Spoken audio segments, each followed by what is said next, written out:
Olá, sou o Padre Duarte Sousa Lara, sou sacerdote da Diocese de Lamego, na província eclesiástica de Braga, no norte de Portugal.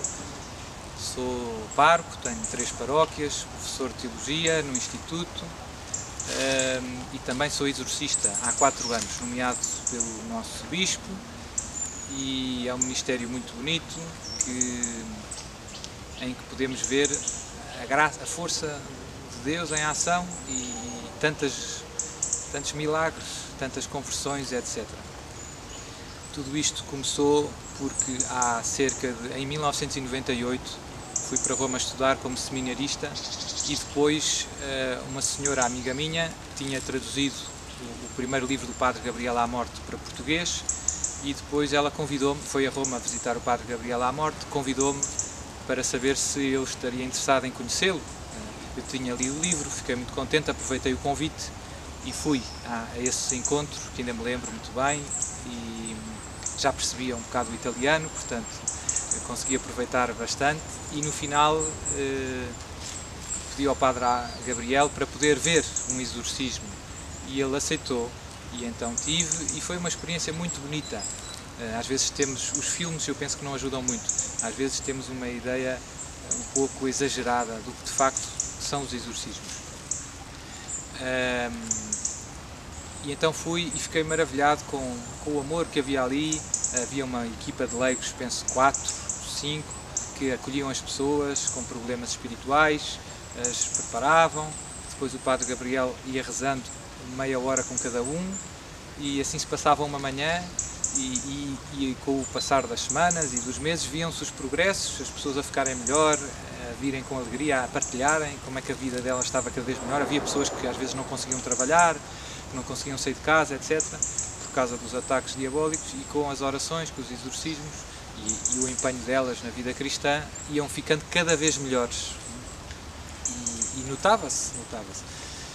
E esta experiência de acompanhar o ministério do Padre Gabriel à Morte, com quem aprendi muito, durou 7 anos. Depois fui ordenado sacerdote e ainda fiquei mais 3 anos em Roma como professor e para terminar para fazer a tese de doutoramento, e nessa altura pedi ao meu bispo se me permitia acompanhar o Padre Gabriel já como sacerdote, e ele aceitou, e então continuei, cada vez vendo mais casos e aprendendo, e o Padre Gabriel já está bastante idoso, como as pessoas sabem, e até era bom, porque às vezes ele distraía-se, esquecia-se de alguma frase, eu lá o lembrava onde é que nós estávamos, e é preciso também às vezes segurar, e etc.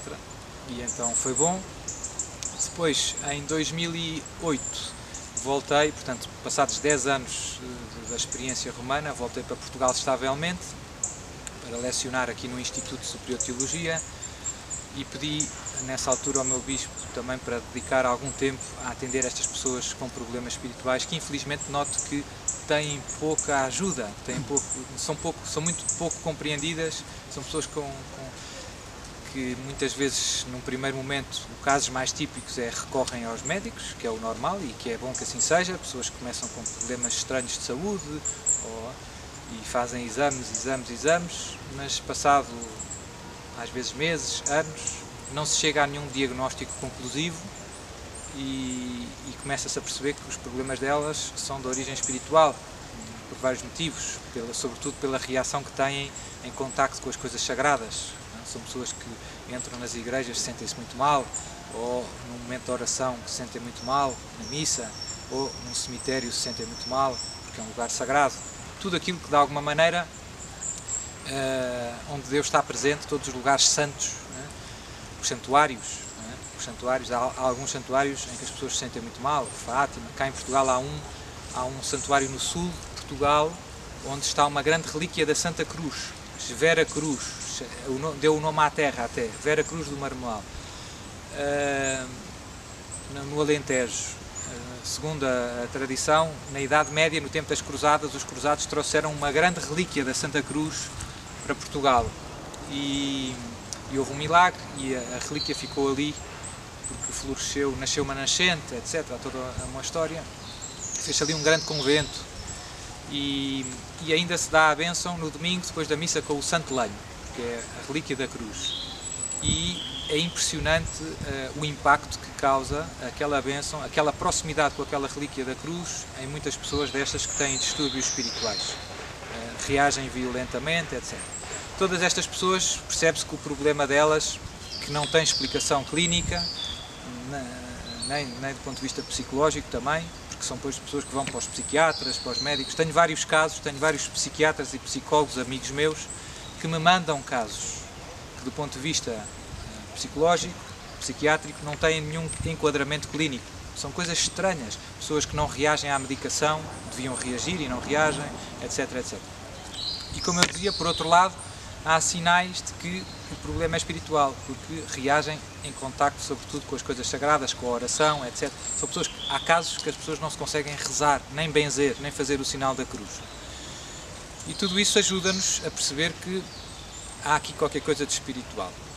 Portanto, foi isto que eu vi no Padre Gabriel, como é que ele acolhia as perguntas, etc.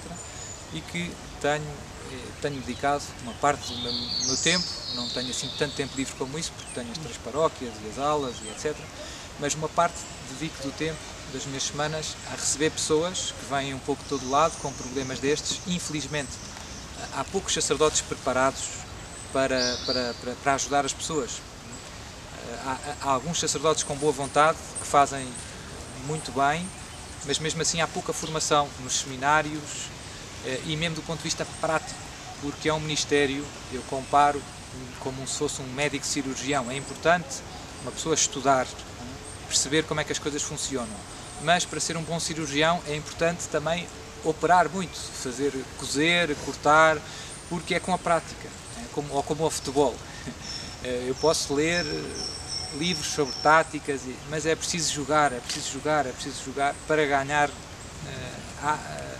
aquela experiência que é necessária para as coisas correrem o melhor possível. Não chega a saber a teoria, é preciso também alguma experiência. E isto perdeu-se um pouco, porque diminuíram muito os números de exorcistas, aqui na Europa, sobretudo. Também, graças a Deus, vinhamos de uma Europa cristã, em que todas as pessoas eram batizadas, frequentavam os sacramentos, e isso certamente deu muito menos margem ao demónio, ao inimigo, de causar estes distúrbios. Infelizmente, nos últimos séculos, o ambiente descristianizou-se muito, é o secularismo que temos à nossa volta, podemos dizer até que se paganizou, surgiram muitas formas de superstição que temos à nossa volta, as pessoas recorrem a bruxos, tarôs, magos, etc.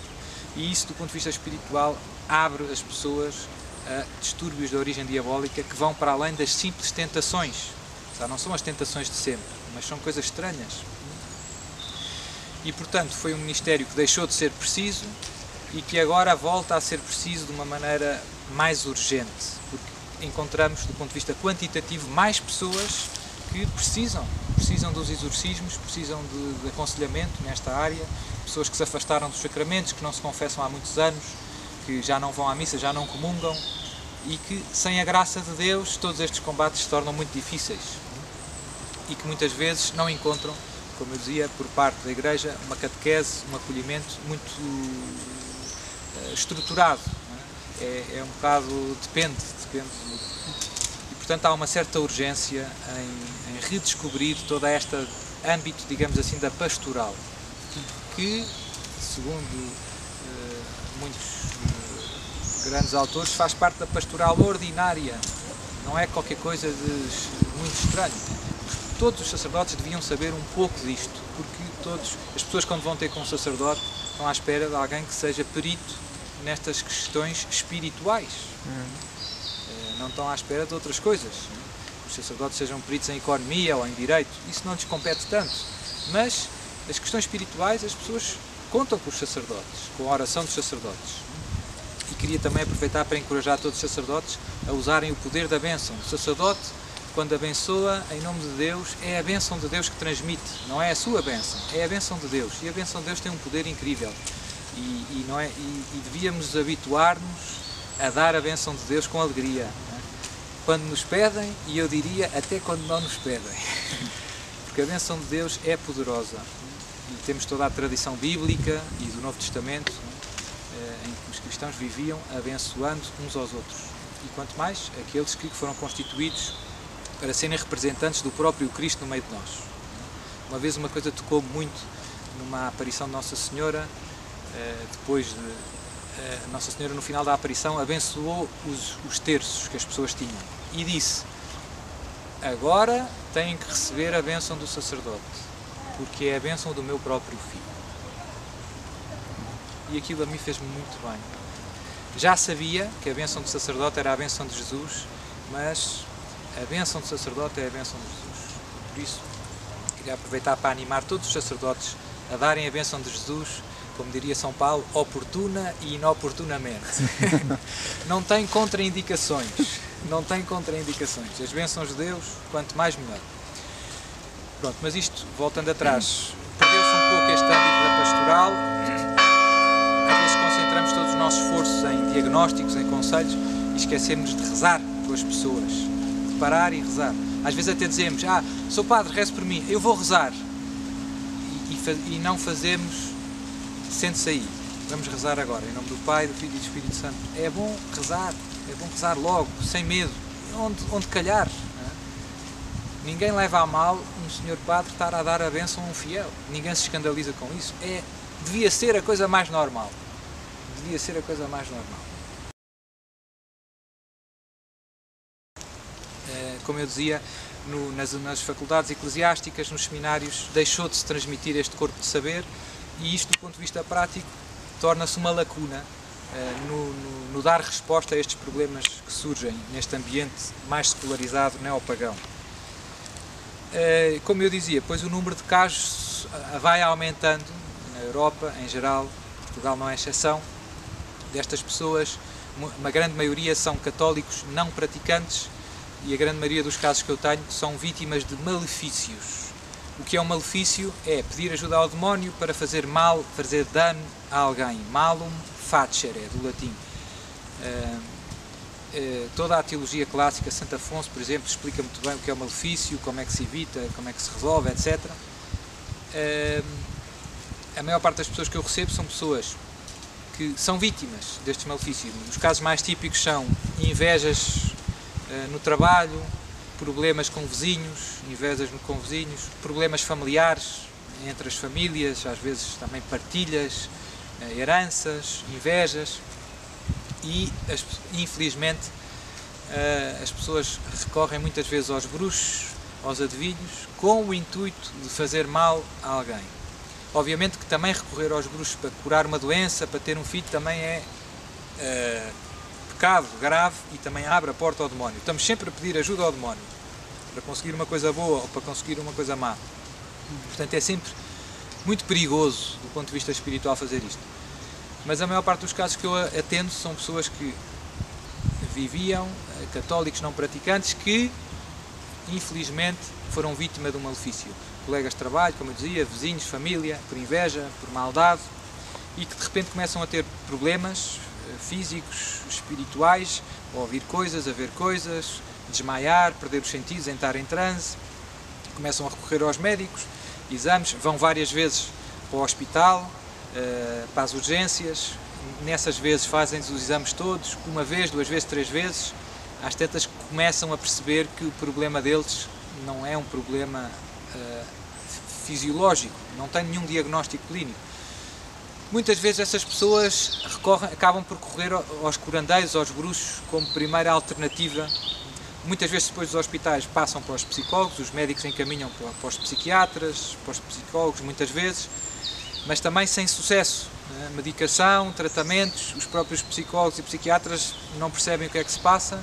Como eu dizia, tenho muitos casos de pessoas, alguns casos de pessoas que são enviados por psiquiatras, psicólogos, que não têm nenhum enquadramento clínico. E são pessoas que reagem às coisas sagradas, etc.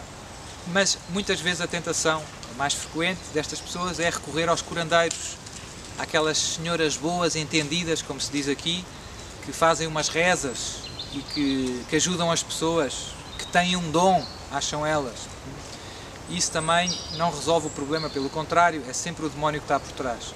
As pessoas vão aos curandeiros, muitas vezes são explorados, pagam muito, fazem umas rezas, muitas vezes o demónio alivia temporariamente os seus sofrimentos, o mesmo demónio que está a causar o mal alivia, convence a pessoa que o curandeiro o está a ajudar, mas o problema arrasta-se 1 ano, 2 anos, 3 anos, 10 anos, às vezes chegam pessoas aqui passados 30, 40 anos de sofrimento.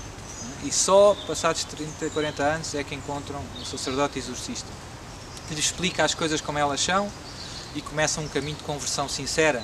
É decisiva uma boa confissão, coisa que em 40 anos nunca ninguém lhes propôs. O primeiro passo para vencer o demónio é sair do pecado. É simples. O primeiro passo para vencer o demónio é sair do pecado. É inútil tentar encher um balde de água que está roto.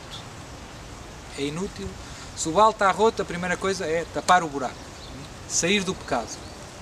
Dou sempre a todas as pessoas um exame de consciência com os 10 mandamentos, muito detalhado em cada mandamento, porque infelizmente as pessoas não estão habituadas a fazer um exame de consciência sério. Confessam-se mal. Muita gente vem ter comigo e diz: eu não mato nem roubo, Sr. Padre. E depois eu começo a fazer umas perguntas: faltou à missa ao domingo? Ah, faltei. Então, olha, já tem um pecado grave. Foi à bruxa? Ah, fui, mas não foi para fazer mal a ninguém. Já tem outro. Pratica a contracepção com o seu marido? Sim, pratico, toma pílula ou uso o dispositivo. E quando começamos a escavar, vem um sem fim de pecados graves que, infelizmente, as pessoas cometem com alguma frequência e sem grande consciência da gravidade. Portanto, o primeiro passo é ajudar as pessoas a sair do pecado, fazer uma confissão completa e, sobretudo, é muito importante isto, arrependido. Sem arrependimento não há salvação.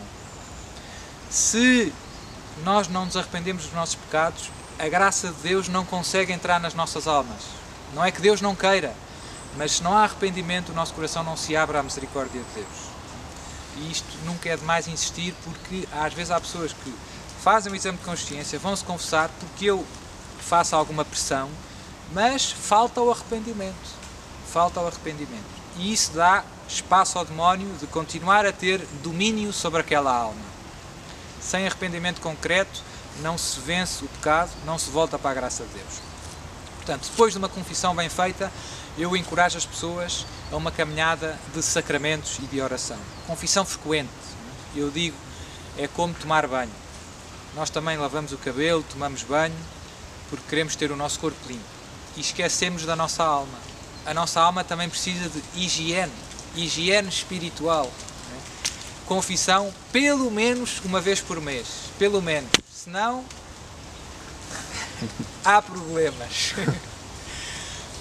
Quem se confessa com frequência, normalmente nunca vive sempre na graça de Deus, nunca tem pecados graves, nunca está muito mal, E, sobretudo, a confissão frequente é muito importante para depois fazer comunhões frutuosas. Para receber Jesus é preciso estar preparado. Não basta ir à missa e comungar. Também aqui há muitos problemas. As pessoas que recebem a comunhão sem estarem prontas para receber a comunhão. Como eu dizia, faltam ao domingo à missa, vão à bruxa, contracepção, tarari, tarará, injustiça, e que vão comungar. Não. Fazem mais outro pecado, sacrilégio, confissão bem feita. E só depois é que, se estarmos na graça de Deus, é que podemos receber dignamente e frutuosamente o corpo de Jesus. É decisivo, confissão bem feita, para comunhão frutuosa. Senão, eu fui comungar, mas em que estado? É sempre a história do balde. Se o balde não está tapado, está roto, não fica nada. Ainda ofendi mais a Deus, se não estou preparado. Portanto, confissão pelo menos uma vez por mês, peça a toda a gente. Mas pode ser mais, 15 em 15 dias, todas as semanas. Não tem contraindicações, pelo contrário. O progresso da nossa vida espiritual está muito ligado a viver bem o sacramento da reconciliação. Quem se confessa bem, para sermos santos, que no fundo é sinónimo de sermos felizes, para sermos felizes temos que nos confessar muito e temos que nos confessar bem. Esse é o segredo. Ou esse é um grande segredo, não é o único. Depois, ainda mais importante que a confissão, é a missa. Não há nenhuma oração tão forte e tão poderosa como a missa, sobretudo a comunhão. Nada nos enche mais de Deus do que receber o corpo e o sangue de Jesus. Nada. Esta relíquia deste santo, vou àquele santuário. Nada se compara a receber Jesus na comunhão. Nada. Fui a Fátima de joelhos. É menos do que receber uma comunhão. Quando eu recebo a comunhão, eu não recebo só a graça de Deus. Na hóstia está Deus. Recebo o próprio autor da graça. Nos outros sacramentos eu recebo o perdão de Deus, na confissão, a graça de Deus. Na comunhão eu recebo o autor da graça. Deus. Na hóstia está Deus. Nas paróquias às vezes eu brinco com as pessoas e digo, se tivessem que escolher receber o Euromilhões ou comungar Jesus, só tivessem uma vez para comungar na vida, ou ganhar o Euromilhões, o que é que escolhiam? E as pessoas começam-se a rir. Não é? Nós às vezes isto acontece. As coisas mais importantes da nossa vida tornam-se quase que... Nós tornamos insensíveis para a grandeza dos dons de Deus. Não há valor para a missa, para a comunhão. Poder comungar uma vez na vida não tem preço.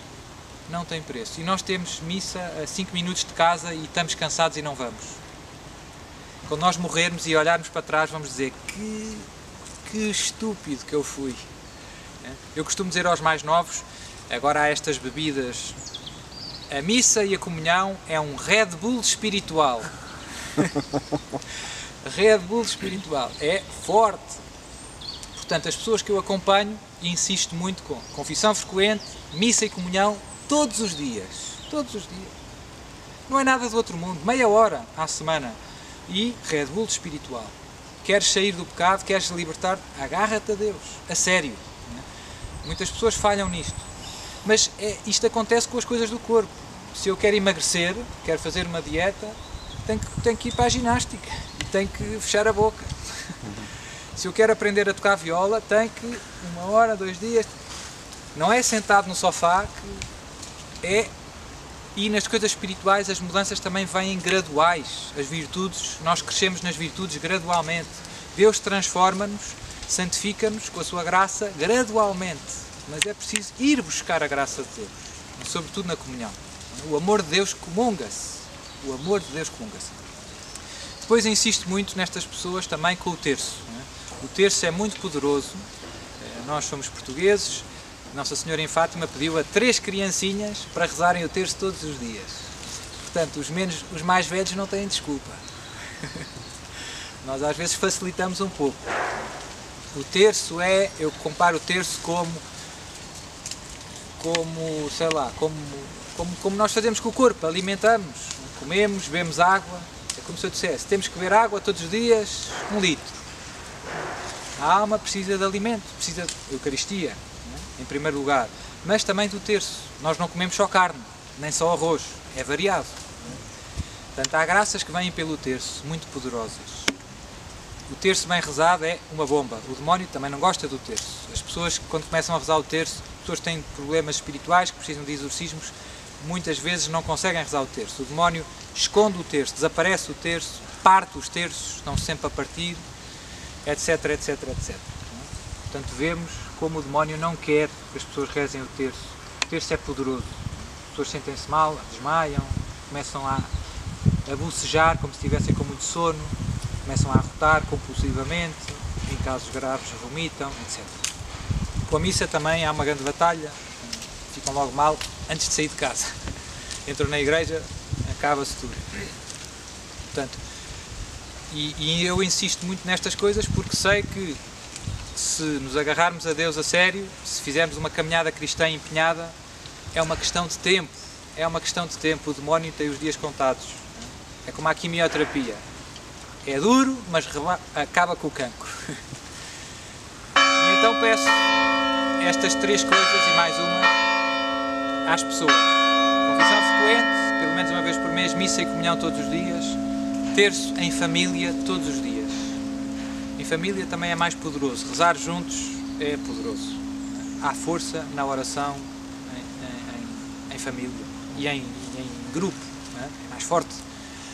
E por último, no caso das pessoas que têm os distúrbios espirituais, ofereço-lhes sempre aquela oração de libertação que se encontra no meu site também, www.santidade.net. Oração de libertação. Está em português, espanhol, inglês e italiano, se não me engano. tem aprovação eclesiástica. É uma oração, não é um exorcismo, qualquer pessoa pode rezar, está aprovada pelo bispo e ajuda bastante contra os ataques diabólicos. As pessoas que têm problemas reagem àquela oração, reagem bastante, é quase igual ao exorcismo, não é muito diferente. Eu costumo chamar àquela oração é como se fosse um descafeinado. É parecido com o café, não falta muito para ser café. Tem a vantagem de que não é preciso ser sacerdote para rezar e está de acordo com a autoridade eclesiástica, não tem contraindicações.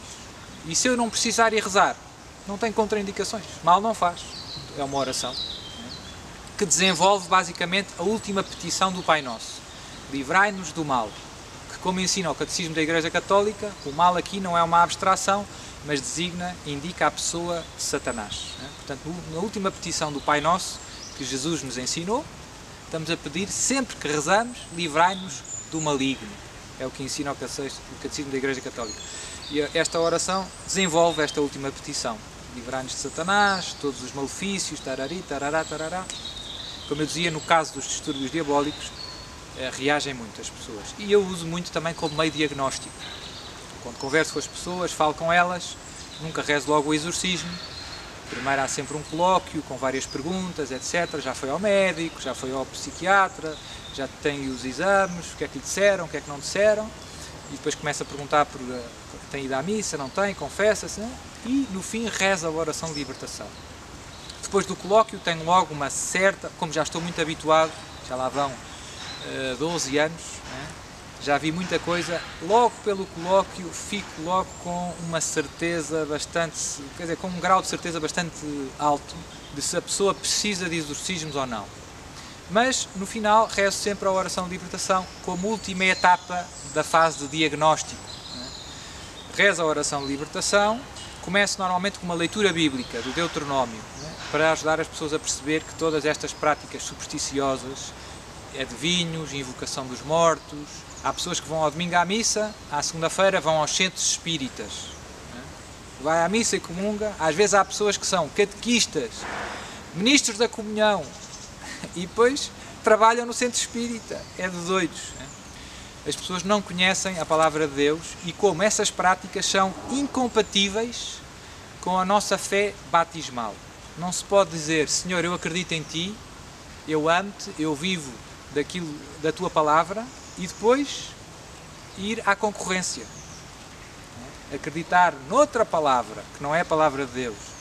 Pôr a confiança noutra força, que não é a graça que vem dos sacramentos, nem da oração. O que é que isso na prática implica? Que eu tenho dois deuses. Que eu gosto deste Deus, mas quem me ajuda mesmo é o chá do bruxo. Não é a confissão, não é a missa, não é a unção dos doentes. Isto entrou muito. Então começo sempre com uma leitura bíblica do livro do Deuteronómio, capítulo 8, se não me engano. Depois fazemos a renovação das promessas do batismo. Para quê? Sobretudo para que nas renúncias ao demónio se crie uma espécie de divórcio com todas estas práticas supersticiosas que são a grande porta de entrada destes distúrbios espirituais. É por causa de termos posto a confiança nos adivinhos, nas magias, no reiki, etc., que abrimos espiritualmente a nossa alma a estas ações diabólicas extraordinárias. Isto implica sempre um certo pacto com estas forças. São Tomás de Aquino é muito claro. São Tomás de Aquino Santo Agostinho e os padres da Igreja são muito claros. Porquê? Porque tinham muito disto, sobretudo nos primeiros séculos. E, portanto, explico isto às pessoas, partindo da palavra de Deus, e depois renovo com elas as promessas do batismo, desenvolvo um pouco as renúncias e aplico-as a estas práticas supersticiosas que temos à nossa volta. O espiritismo, o reiki, os curandeiros, os bruxos, os adivinhos, o rock satânico, há muito disto, etc, etc, etc. Portanto, renunciar a tudo isso e depois voltar a professar a fé em Deus Pai, Filho e Espírito Santo, ajudando-nos a perceber que as renúncias são como se fosse um divórcio com o demónio que está por trás de todas estas atividades. E depois a fé batismal é uma espécie de casamento com o Deus vivo e verdadeiro, com a Santíssima Trindade. Renovar as promessas do batismo. Se isto for vivido com fé, é poderoso. Se as nossas renúncias forem sinceras, se o nosso divórcio for sincero, estamos a fechar o coração ao demónio e estamos a abrir o coração a Deus e a pedir perdão de alguma maneira. Pois é, obviamente, que é sempre necessária a confissão sacramental, no caso das pessoas que não foram batizadas. O batismo é perdoado tudo, mas isto são pessoas normalmente que foram batizadas em criança e depois que viveram muitos anos longe da fé. E depois de renovar as promessas do batismo, então rezo com elas a oração de libertação. Depois procedo à oração de libertação e a última é a fase do diagnóstico. Normalmente, em 95%, confirma-se o diagnóstico a que tinha chegado pelo colóquio. Quando rezo a oração de libertação e me parece que há distúrbios espirituais, confirma-se na oração. Quando acho que não há distúrbios espirituais graves, confirma-se. Normalmente, é raro, muito raro, começar a pensar que não há e haver. Muito raro, muito raro. Portanto, um bom colóquio, um bom discernimento, como eu dizia, uma boa formação. Se os sacerdotes estivessem preparados, sabiam, mesmo sem rezar a oração de libertação, sabiam distinguir já os casos. Depois, a oração de libertação, também aproveito para encorajar todos os sacerdotes e mesmo os leigos. Qualquer pessoa pode rezar. Qualquer pessoa pode rezar. O que é preciso? É preciso fé. Só. É preciso fé. Rezar com fé. É o Pai Nosso desenvolvido. Não é? E se for rezado com fé, funciona. Funciona. Eu tenho casos quase divertidos. Uma vez uma pessoa que estava a rezar a oração de libertação por outra, começou-se a sentir mal. Ela também precisava. Às vezes, por acaso, a brincar não, mas rezando a oração de libertação, percebe-se que há ali um problema espiritual. E neste caso, as pessoas podem rezar também por elas. As pessoas podem rezar por elas. A oração está feita de maneira a que uma pessoa intercede por outra. Sobretudo porque às vezes há casos graves que as próprias pessoas não conseguem rezar por elas. Mas a pessoa pode adaptar o texto e em vez de pedir a Deus que liberte o nosso irmão João, posso pedir que me liberte a mim. Adapta-se o texto e dá perfeitamente. Nos casos em que as pessoas reagem violentamente e depois do diagnóstico feito, das colóquio, etc., isto tudo demora tempo, marco-lhes no outro dia, há outro dia em que eu faço os exorcismos, são tudo casos graves que eu sei que precisam de exorcismos e que estão a ser acompanhados por mim também do ponto de vista espiritual. Como eu dizia, confissão, missa, terço e depois também despeço para rezarem todos os dias a oração de libertação, no fim do terço. Depois essas pessoas vêm normalmente uma vez por mês porque eu não tenho facilidade para os receber mais vezes, mas podia ser 15 em 15 dias, varia um pouco dos casos. Faço uma vez por mês, como fazia o Padre Gabriel, às sextas-feiras. Recebo 8 pessoas, 8 exorcismos maiores todas as sextas-feiras. Tenho mais ou menos cerca de 30 casos graves, para terem uma ideia. Não são imensos. Portugal é grande, né? E não há muitos exorcistas a trabalhar. Vem gente às vezes de fora de Portugal. Não são imensos casos, mas são alguns. E se houvesse mais exorcistas, mais trabalho haveria. E há mais 3 ou 4 em Portugal, também a trabalharem, a receberem. Portanto, às vezes há alguns sacerdotes, alguns bispos que até acreditam no demónio e que reconhecem que o demónio existe e que o exorcismo pode existir, mas acham que é 1 em cada 1 bilhão. Não é bem assim. É um pouco mais.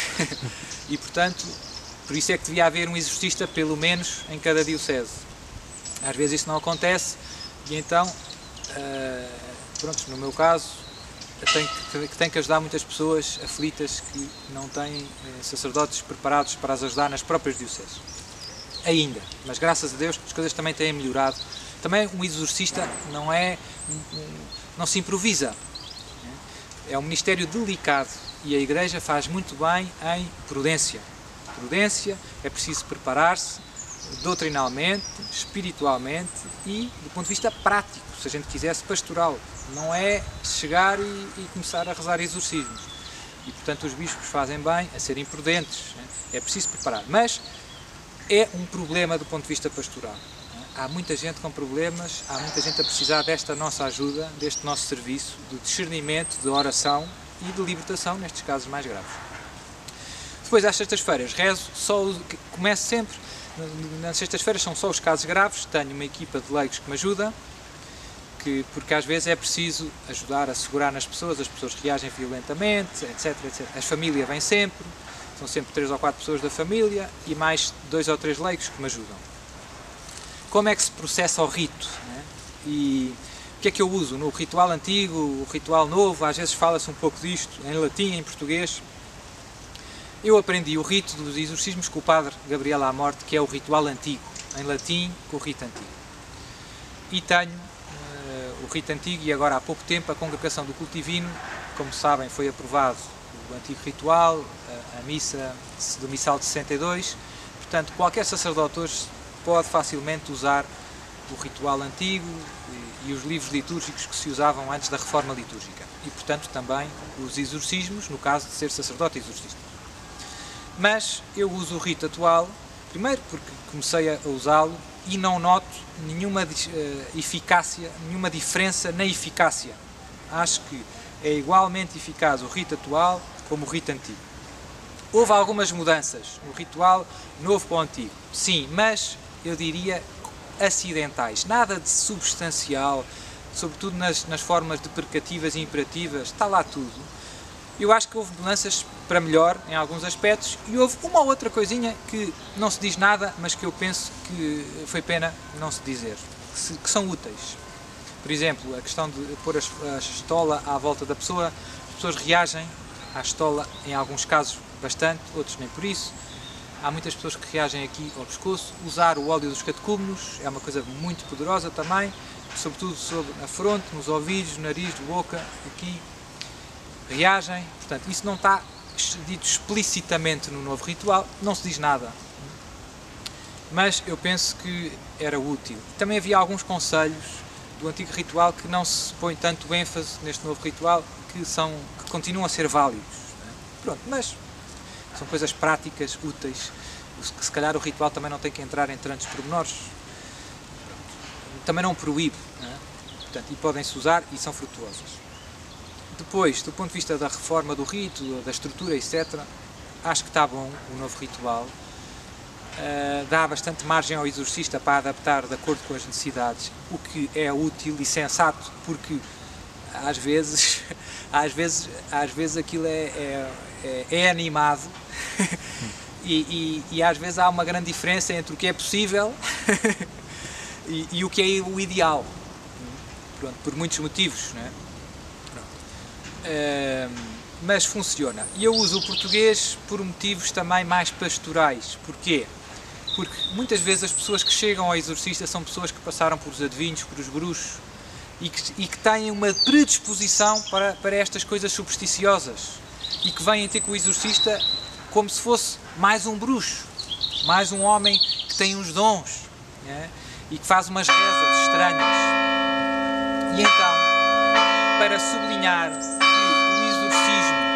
não tem nada a ver com fórmulas mágicas que não se percebem e que atuam independentemente das disposições da pessoa.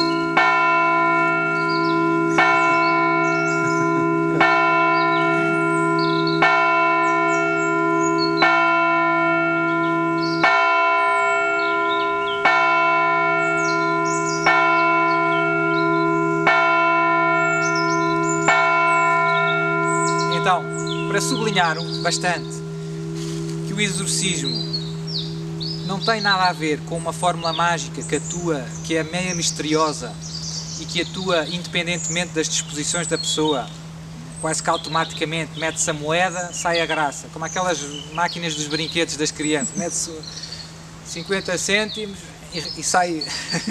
Há pessoas que vêm ter comigo com essa disposição, oh, seu pá, toque, então mas confessou-se, toque. Querem que a gente reze, mas não querem conversão de vida, não se querem...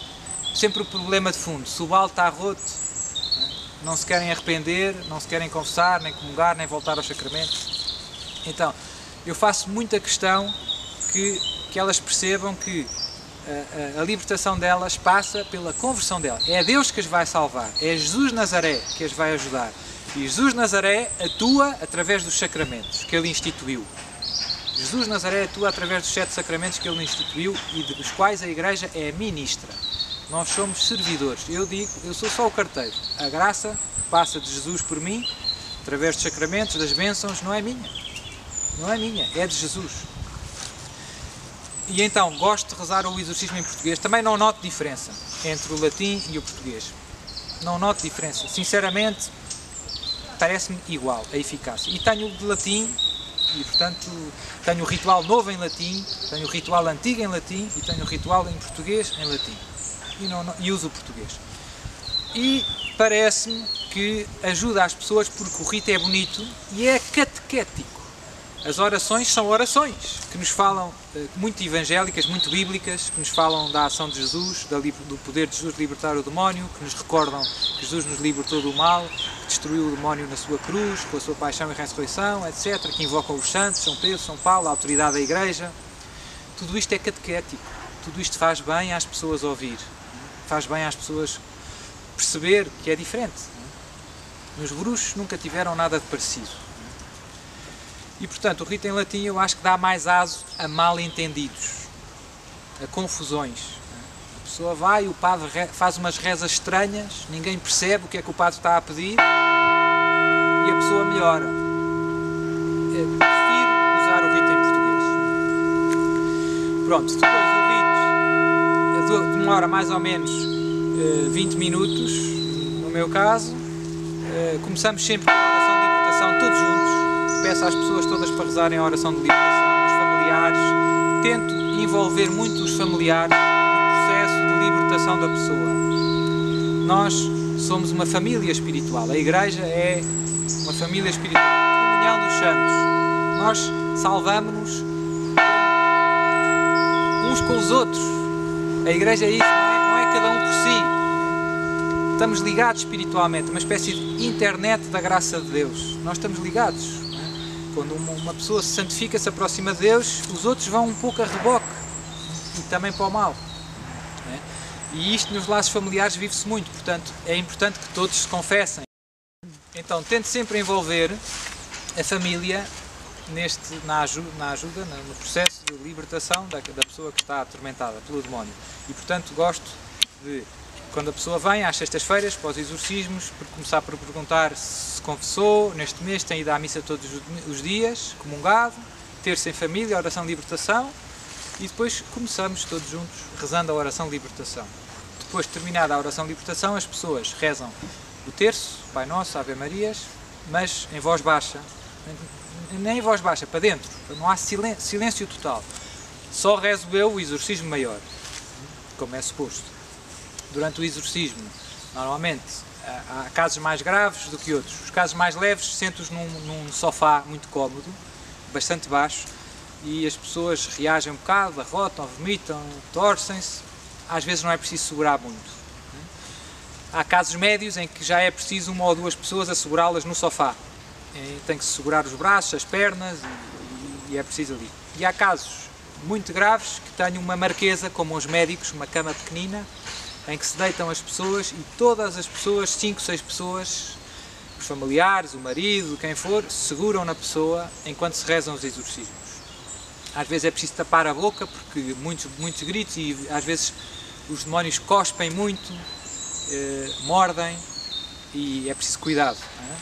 Pronto, e portanto é preciso algumas pessoas a segurar, porque se a pessoa está deitada, precisa segurar os pés, os joelhos, os braços, a cabeça, para eu conseguir rezar. Se não se consegue segurar a pessoa, eu não consigo rezar, porque cria-se uma grande confusão.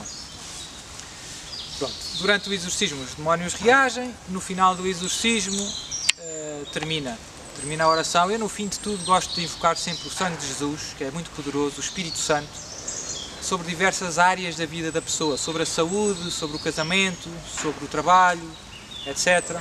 Porque muitas vezes os malefícios são orientados a determinado aspecto. Às vezes as pessoas são atacadas em geral, tudo corre mal, a saúde, o casamento, etc. Às vezes é só algum aspecto da vida, é para matar a pessoa, às vezes o malefício. Então a pessoa tem fortes tentações de suicídio, fortes. Corta-se, atira-se da janela, o demónio incita muito ao suicídio. Às vezes é para destruir o casamento, a pessoa tem uma grande repugnância da mulher ou do marido, não sabe explicar, ao pé dela, E o demónio ataca muito. Às vezes é no trabalho, entra no trabalho, dores de cabeça, começa a arrotar, a vomitar. E então os malefícios são orientados a determinado aspecto da vida da pessoa. Quando nós rezamos por isso explicitamente, o demónio, digamos assim, salta-lhe a tampa, né? Começa, e é bom insistir, e isso acelera, digamos assim, o processo de libertação. Porque estamos a pedir no fundo a Deus, ao sangue de Jesus, que venha exatamente sobre ali a raiz do problema. Pronto, depois o exorcismo termina. Quando termina, a pessoa volta a ela. Nos casos mais graves está em transe, não se lembra de nada. Nos casos mais leves está consciente. Há casos mais leves em que está consciente, mas não consegue falar, mas está a ouvir tudo e o demónio fala através dela, mas ela lembra-se de tudo e ouve. Há casos ainda mais leves, que ela está consciente, consegue falar, o demónio não fala, ela só tem algumas manifestações, mas nada de muito grave. Quando se termina o exorcismo, marca-se um novo exorcismo, faz um balanço de como é que as coisas estão a correr, se estão melhor, se estão pior, etc. E passado um mês seguinte, a pessoa volta e, de uma maneira gradual, o fenómeno mais típico é os ataques vão sendo menos frequentes, os ataques diabólicos vão sendo menos frequentes e vão sendo menos intensos, cada vez são mais leves. Com o passar dos meses, quanto é que demora? Varia de caso para caso, depende imenso da conversão, da sinceridade da conversão da pessoa, se a pessoa se arrependeu, se comunga, se ama Jesus, se acredita em Jesus, então vai rápido. Se a conversão é só eu faço porque o seu padre mandou, não vai tão rápido. Mas, regra geral, com os meses são menos frequentes os ataques e menos intensos. Às vezes, num primeiro momento, aumentam de intensidade. Quando vem o primeiro exorcismo, para o segundo, é muito atacada. O demónio joga muito com a tentação do desânimo. As pessoas pensam, eu estou a rezar mais e estou pior. É a tentação muito típica.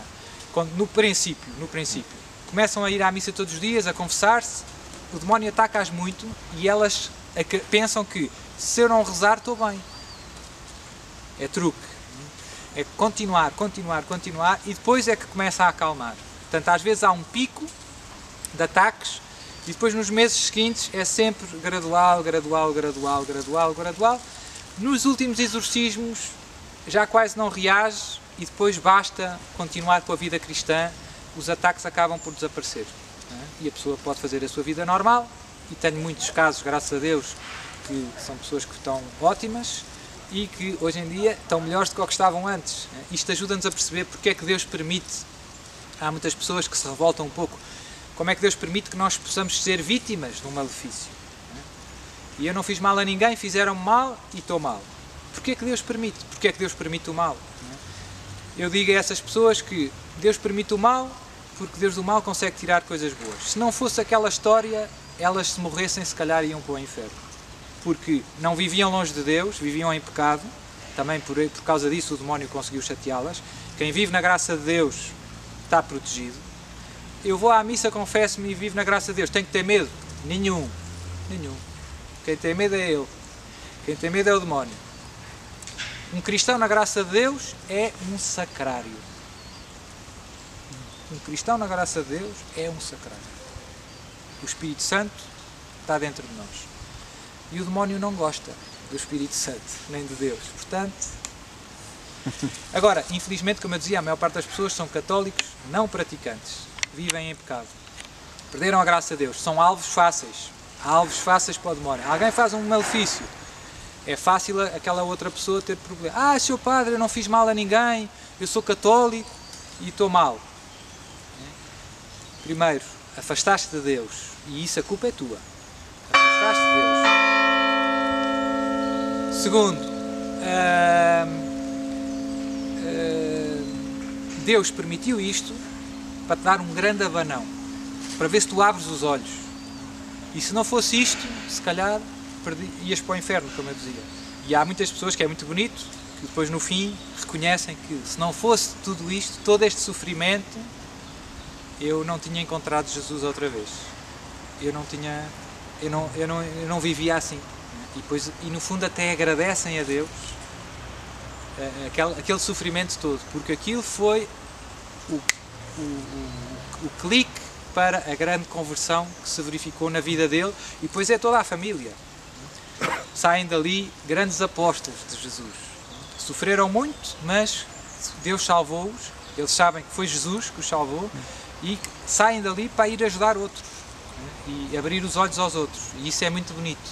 Isso é muito bonito. Portanto, eu vejo muito, eu percebo muito bem porque é que Deus permite todo este sofrimento e todo este mal. Deus quer trazer-nos para Ele de volta. E estas famílias são famílias inteiras que depois destas aflições se arrependem, voltam aos sacramentos, à vida cristã, comprometem-se com a Igreja, na sua paróquia, onde estão e levam Jesus aos outros.